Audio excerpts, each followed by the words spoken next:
ఎంతో కొంత వాల్యూ యాడెడ్గా ఉండాలి. 3 సెల్ఫ్ ఎంప్లాయ్మెంట్ క్రియేట్ చేసేటట్లు ఉండాలి. సో ఈ 3 elements important.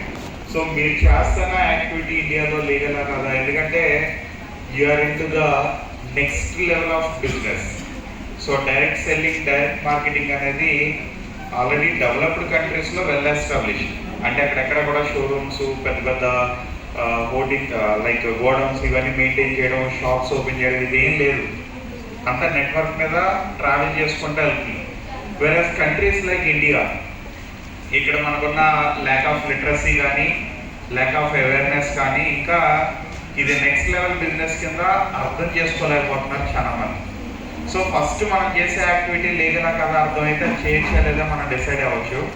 So legality point of వ్యూలో వచ్చేసరికి direct sellers association of India అని చెప్పి ఒకటి ఉందండి. అంటే లైక్ మనం ఇప్పుడు for example if you're talking about banks, ఏ బ్యాంక్ ఏం పని చేయాలనేది ఎవరు డిసైడ్ చేస్తారంటే ఆర్బీఐ డిసైడ్ చేస్తుంది.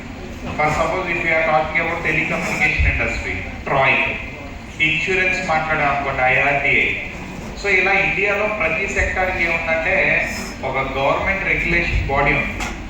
వెరాస్ coming to the direct selling business, ఇంకా రెగ్యులేటరీ బాడీ రెడీ అవ్వాలా, it is in their process.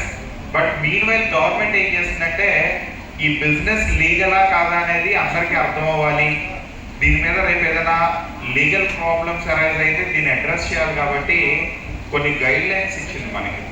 So direct selling industry అనేది లీగలా కాదా, విన్ప్రో లైఫ్లో యాజ్ ఎ డిస్ట్రిబ్యూటర్ కింద, యాజ్ ఎ ఏజెంట్ కింద, యాజ్ ఎ లీడర్ కింద మీరు పుష్ చేయకపోతున్న బిజినెస్ అనేది లీగలా కాదా అనేది జస్ట్ ఈ 8 పాయింట్స్ పారామీటర్ మీద మీరు వెరిఫై చేసుకోవచ్చు. సో ఫస్ట్ పారామీటర్ వచ్చి is there any product. So Winpro life లో మీరు ప్రొడక్ట్ ని ప్రమోట్ చేస్తున్నారా లేదా, ప్రొడక్ట్ ఉందా లేదా, money circulation, product money circulation. So the first important parameter is product. So here you are promoting a particular product or service. And the second parameter is are commissions paid on sale of product and not on registration or entry fees. మీకు ఇప్పుడు ఇక్కడ business చేసినందుకు మీకు return మీకు ఏదో commissions pay చేస్తారు కదా, amounts ఇస్తున్నారు కదా, ఇది సేల్ మీద బేస్ అయి ఉంటుందా, మీరు కలెక్ట్ చేసుకొచ్చే డబ్బుల మీద బేస్ అయి ఉంటుందా? So obviously the entire commission is basic on the amount of sales what you have generated for company. So second parameter qualify అయ్యింది, will provide. Next, the third parameter is the intent to sell a product, not a position. ఇక్కడ మీకు ఈ position అమ్ముతున్నాం, ZM అవ్వాలంటే ఎంత అవ్వాలి, లేదా sales S M అవ్వాలంటే ఎలాగా, ఏఎస్ఎం అయితే ఎలాగా, ఇలా డబ్బులు కలెక్ట్ చేయమంటున్నారా? మీ ప్రొడక్ట్, మీరు ఇక్కడ ప్రొడక్ట్ అమ్ముతున్నారా, పొజిషన్ అమ్ముతున్నారా? సో లెఫ్ట్ రైట్ అనేది కాదు కదా, ఇక్కడ మనం ప్రొడక్ట్ ని పుష్ చేస్తాం. So third parameter complete.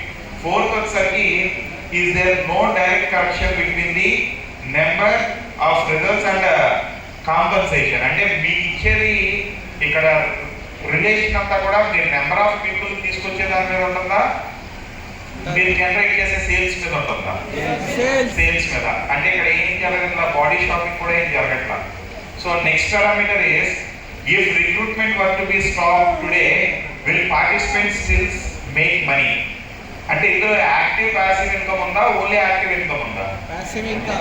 Active and passive income. So direct selling ఇండస్ట్రీలో that is another important principal.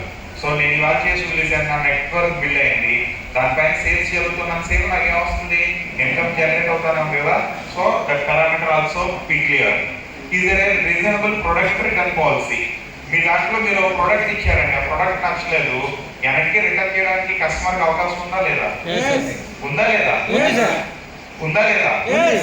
ఉంది కదా. So return policy is also one of the important objective. So and that has to be clear. Do products have fair market value?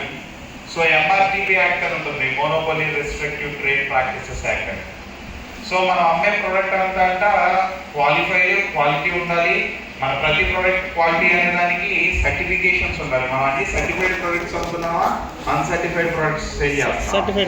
So each and every product is having certifications. So ఈ certified product కూడా మనం ఎక్కడ అమ్మాలంట, fair market price దగ్గర అంట. మన product అనేది మనం క్లియర్గా ఎంఆర్పి ప్రైస్ అనేది మనం డిస్ప్లే చేస్తాం, హైడ్ చేస్తాం. సో ప్రొడక్ట్ అనేది మన ఎంఆర్పి ప్రైస్ డిస్ప్లే చేస్తున్నాం, ఎక్స్పైరీ డేట్ చెప్తున్నాం, ఇంగ్రీడియంట్స్ ఏంటనేది చెప్తాం. So that has to be clear. And the last one is there a compelling reason to buy. అంటే మనం ప్రొడక్ట్ లో ఫ్యూచర్స్ షిప్ అమ్ముతున్నామా, థ్రెటనింగ్ చేసి అమ్ముతున్నామా? ఫీచర్స్. ఎమోషనల్ బ్లాక్మెయిల్ చేసి ఏం అమ్మట్లేదుగా. So we are basing up on the futures of the product. So previously also I used to work for different companies which are into the direct selling, but I had a best experience with Winpro Life. Winpro Life ki మిగిలిన companies కి difference చెప్తున్నానండి. ఇందాక management employee అని అడిగాడు కదా, నేను work చేసిన past companies అన్ని కూడా నెట్వర్క్ ఏమవుతుంది అనేది నాకు అనవసరం. ఎండ్ ఆఫ్ ది డే నాకు కావాల్సింది ఏంటంటే సేల్ ఎంత, టర్న్ ఓవర్ ఎంత, ప్రాఫిట్స్ ఎంత. వేరే విన్ప్రో లైఫ్ మేనేజ్మెంట్ డిస్కషన్స్లో ఎప్పుడు డిస్కషన్ ఏముంటుందంటే ప్రొడక్ట్ క్వాలిటీ ఎలా ఉంది, డిస్ట్రిబ్యూటర్ సాటిస్ఫాక్షన్ ఎట్లా ఉంది, ఎండ్ ఆఫ్ ది యూజర్ ఏమనుకుంటున్నాడు. So they are continuously trying the feedback of the end user. ఎప్పుడైతే ఎండ్ యూజర్ ప్రొడక్ట్ కొనుక్కున్న పర్సన్ సాటిస్ఫైడ్గా ఉన్నాడో మీ జాబ్ ఏమైపోతుంది, ఈజీ అయిపోతుంది. సో ప్రొడక్ట్ ప్రొక్యూర్మెంట్లో కూడా చాలా క్వాలిటీ పారామీటర్స్, అంటే తక్కువకి వస్తుందనో ఏదో ప్రొడక్ట్ పుష్ చేయాలన్నట్లు కాకుండా ప్రొడక్ట్ క్వాలిటీ పారామీటర్స్ వెరిఫై చేసి 2-3 టైమ్స్ దాని మీద ఫీడ్బ్యాక్స్ జనరేట్ చేసి ట్రయల్ రన్ చేసి త్రూ అయ్యాకనే ప్రొడక్ట్